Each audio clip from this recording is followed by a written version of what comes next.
Bem-vindo ao Perguntas que Ecoam, onde as grandes questões não ficam no silêncio, mas ganham voz, contexto e compreensão. Hoje, nós mergulhamos numa pergunta que atravessa séculos, livros sagrados, impérios antigos e as manchetes dos jornais de hoje. Por que Irã e Israel vivem em pé de guerra? Será que a rivalidade é eterna? Ou é fruto de escolhas políticas, religiosas e históricas que se somaram ao longo do tempo? A resposta está em 5 camadas que vamos explorar agora, cada uma revelando uma parte desse quebra-cabeça. Tópico 1. As raízes bíblicas e o Império Persa. Imagine Jerusalém em ruínas após o exílio babilônico. É nesse contexto que Ciro, o Grande, rei da Pérsia, território que corresponde hoje ao Irã, liberta os judeus do cativeiro. Essa história está registrada nos livros de Esdras e Crônicas. Ciro publica o famoso Cilindro de Ciro, permitindo que os judeus retornem a Jerusalém e reconstruam o templo. E isso não é apenas uma narrativa bíblica. O cilindro é um artefato histórico real, descoberto na Babilônia em 1879. Que confirma a política de tolerância religiosa adotada pelo Império Persa na época. Mais tarde, já sob o reinado de Xerxes I, a história de Ester e Mordecai, narrada no livro de Ester, revela uma convivência tensa, mas ainda inserida em um império multicultural onde judeus e persas compartilhavam o mesmo espaço. Durante séculos, os judeus viveram sob o Império Persa com relativa liberdade.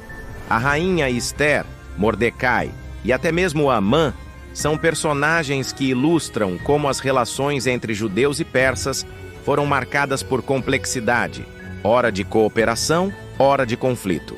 Conclusão: as primeiras conexões entre persas e israelitas foram uma mistura de apoio, como o retorno do exílio, e rivalidade palaciana, sementes de memórias religiosas que ainda hoje são citadas por rabinos e ayatolás. Tópico 2. Israel e o Irã do Shah, a lua de mel esquecida, 1948 a 1979.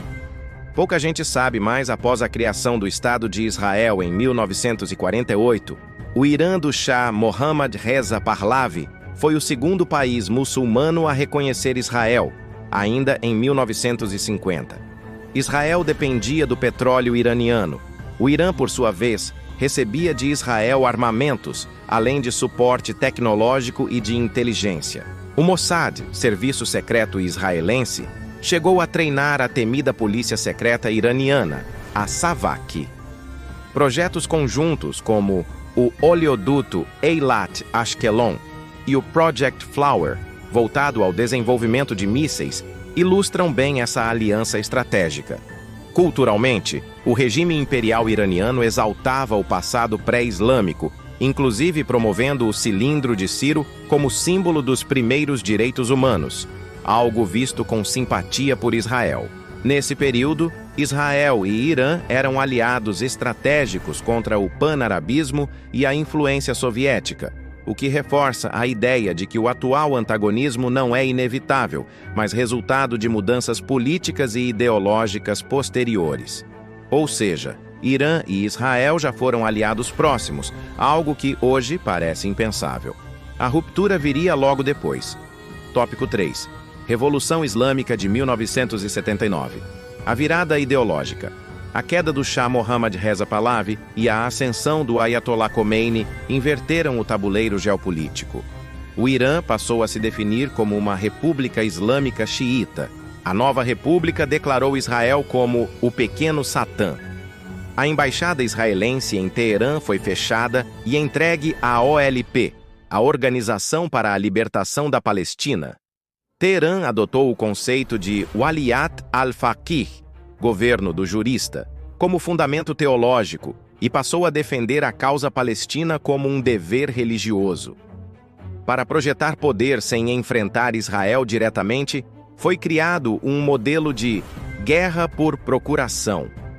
O IRGC, Sepah, uma das instituições mais poderosas do Irã, foi concebido como o principal defensor da Revolução de 1979 e se tornou um elo essencial com grupos militantes islâmicos que se opõem violentamente a Israel e aos Estados Unidos. Criado logo após a Revolução, o IRGC responde diretamente ao líder supremo.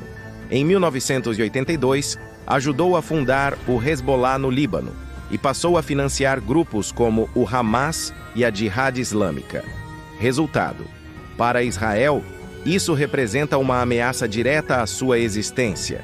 Com isso, a rivalidade entre os dois países deixou de ser apenas geopolítica e passou a ser existencial, alimentada por discursos messiânicos de ambos os lados. Tópico 4. Conflitos indiretos. Programa nuclear e a guerra nas sombras.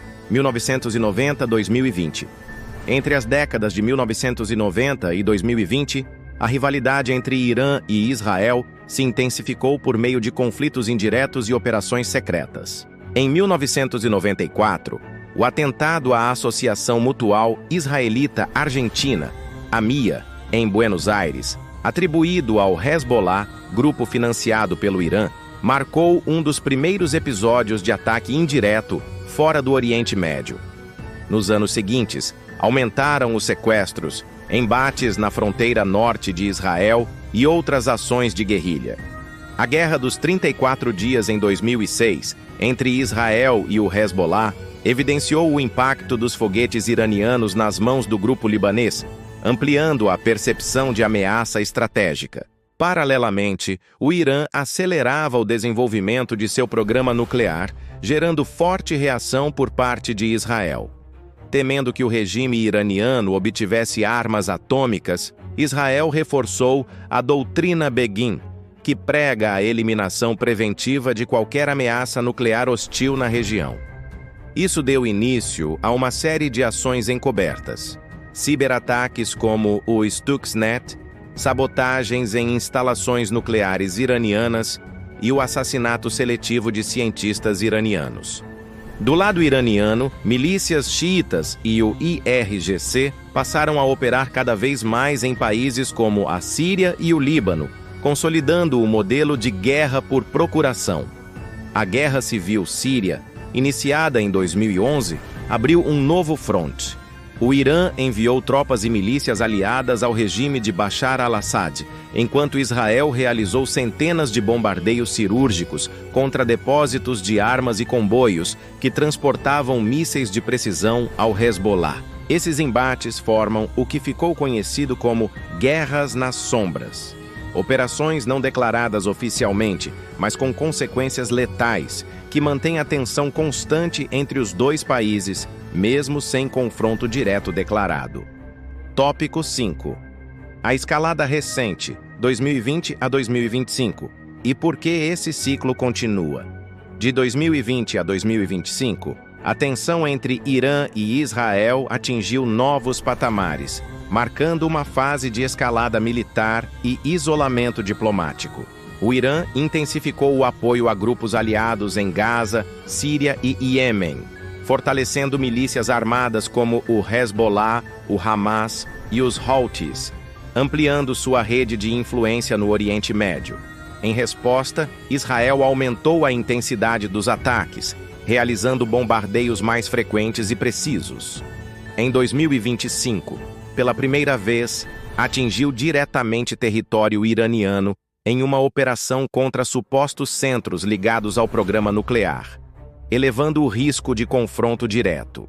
Ao mesmo tempo, Israel consolidava alianças com países árabes moderados por meio dos Acordos de Abraão, estabelecendo relações diplomáticas e cooperação com nações como Emirados Árabes Unidos, Bahrein, Marrocos e Sudão. Isso ampliou o isolamento regional do Irã, que passou a ver essa aproximação como uma ameaça estratégica e ideológica. No plano religioso, o conflito segue alimentado por narrativas opostas e intensamente simbólicas. De um lado, setores em Israel enxergam a posse e a segurança de Jerusalém como parte de uma missão messiânica. Do outro, a liderança iraniana vê a autodefesa contra Israel como um dever sagrado. Diante de um inimigo que, em sua visão, ameaça a existência do Islã autêntico.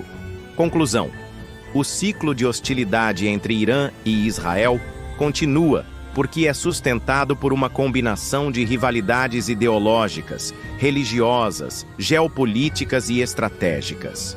Mesmo sem guerra declarada, o confronto persistente molda alianças, provoca instabilidade e mantém o Oriente Médio em permanente estado de tensão. Considerações finais. A pergunta: por que Irã e Israel vivem em pé de guerra? Não se responde com um único versículo, tratado ou manchete. É uma trama complexa, tecida ao longo dos séculos com fios de história, fé, poder e memória coletiva. Da benevolência de Ciro, o Grande, aos mísseis guiados por GPS.